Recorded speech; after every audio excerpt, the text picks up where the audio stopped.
अय यांचं पोर काय वाटतं रे ही पण होय जीव का मंदिर असेल अहो ऐका की फोन करा की पोलिसांना हो थांबा मी करतो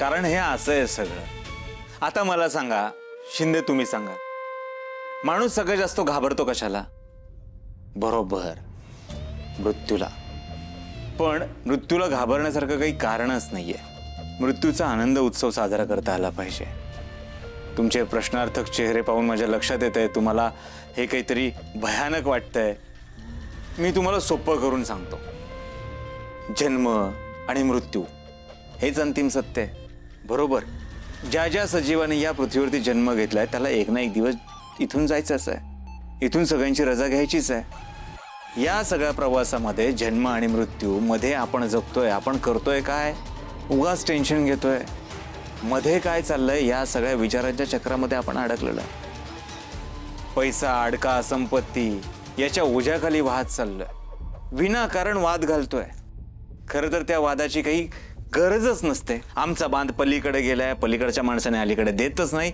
या सगळ्या भांडणात आपण अडकून बसलेलो आहे ही सगळी गणितं कधी सुटणार माणूस जगणं विसरलाय जगण्याचा आनंद घ्या जीवनाचा आनंद घ्या ज्याने ज्याने मृत्यूला स्वीकारलं त्याला जगणं सापडलं त्याला जगणं कळलं स्वतःच्या मृत्यूला स्वीकारा इतरांच्या मृत्यूला स्वीकारा मग जगणं सापडेल जगणं म्हणजे काय आहे तुम्ही ईश्वराला समर्पण झालं पाहिजे जर का तुम्ही ईश्वराला समर्पण झाला तर तुम्हाला जगणं काय आहे हे कळेल कारण ईश्वरानंच हे सगळं निर्माण केलंय जन्म मृत्यू या जन्म मृत्यूच्या चक्रामध्ये तोच तुमची सोडवणूक करणार आहे तुम्ही त्याला समर्पण झालं पाहिजे इतकं सोपं आहे हे सगळं बोला सत्यनाम सत्यनाम सत्यनाम सत्यनाम मला जरा बोलायचं होतं तुमच्याशी आता बोलतोय मी माझ्या भक्तांशी महत्वाचं बोलायचं आहे चला या तुम्ही ईश्वराचं नामस्मरण करत राहा मी आलोच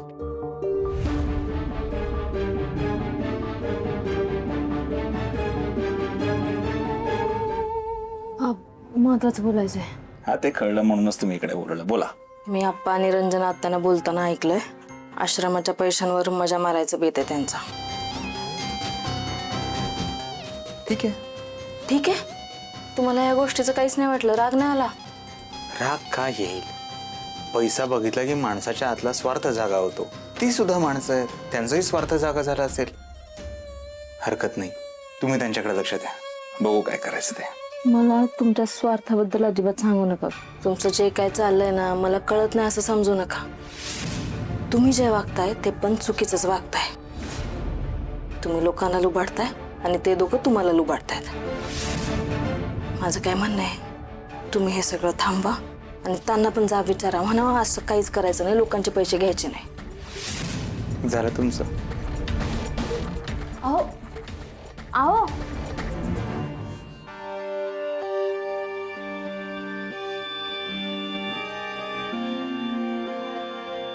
तर बाबा लंकेश्वर बोल अहो ते संग्रामची बॉडी सापडली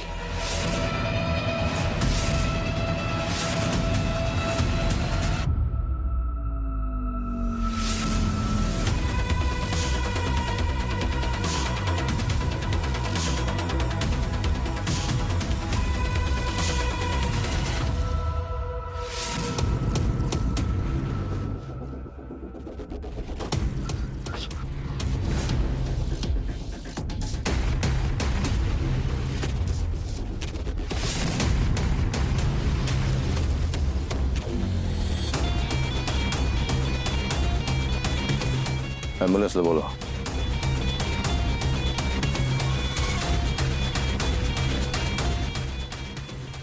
फोन कोणी केला होता मी केला साहेब नाव काय शेखर पुढे आहे कवळे तू पहिल्यांदा बघितली का बॉडी नाही म्हणजे मी नाही साहेब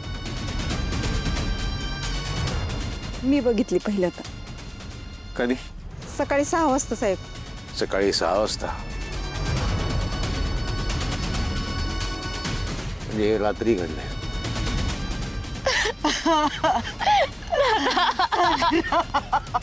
आई का आपल्या दादाने असं केलं असेल का? काय केलं रे? माझा संग्राम. तुला तुमच्यावर काय प्रसंग गुदरलाय मी समजू शकतो. ते मृत्यू झालाय तुमच्या मुलाचा. पण पोलीस म्हणून आमचं कर्तव्य आहे चौकशी करणं. मी तुम्हाला 1-2-3 प्रश्न विचारेन, त्याची फक्त उत्तर द्या, मग आम्ही जाऊ. हो साहेब. मला एक सांगा, या तुमच्या मुलाने गोपाळ नावाच्या टेलरवर हल्ला केला होता, त्याचा जीव घ्यायचा प्रयत्न केला होता. काय कारण होतं त्याच्या पाठीमागे? तो त्याच्यावर पुन्हा हल्ला करणार होता का? काय राग काय होता त्याचा? मग त्यांनी काय तुमच्याशी संपर्क करायचा प्रयत्न केला? नाही साहेब. स्ट्रेंज आहे. कुठलाही माणूस गावात आला की आधी आपल्या घरी जातो. नव्हता आला घरी? नव्हता आला साहेब घरी, तो नव्हता आला. साहेब सांगा की त्याला घरी यायला. उठवा की कोणीतरी. हो माझ्या संग्रामला, माझ्या बाळाला उठवा. मग मागच्या काही दिवसांमध्ये त्यांनी तुमच्याशी संपर्क साधायचा काही प्रयत्न केला? नाही साहेब, आम्हाला काही सुद्धा माहिती नव्हतं. काही सुद्धा त्यानं तसं केलं नाही. हो काही सुद्धा केलं नाही. त्याचं तुमच्यावर घरच्यांवर काही प्रेम नव्हतं का? काय बोलताय साहेब? कुठल्या मुलाचं आपल्या आईवर प्रेम नसतं? फार जीव होता हो त्याचा माझ्यावर, फार जीव होता. नाही, मग स्वतःचं जीवन संपवायच्या आधी त्याला तुमच्याशी बोलावं, काही सांगावं, तुम्हाला भेटावं असं नाही वाटलं? साहेब, आम्ही अजून या धक्क्यातून सावरलेलो नाहीये. प्लीज आम्हाला अजून त्रास देऊ नका, प्लीज. तुमचं काय नाव? विभावरी. विभावरी. काळजी घ्या आईची, स्वतःची.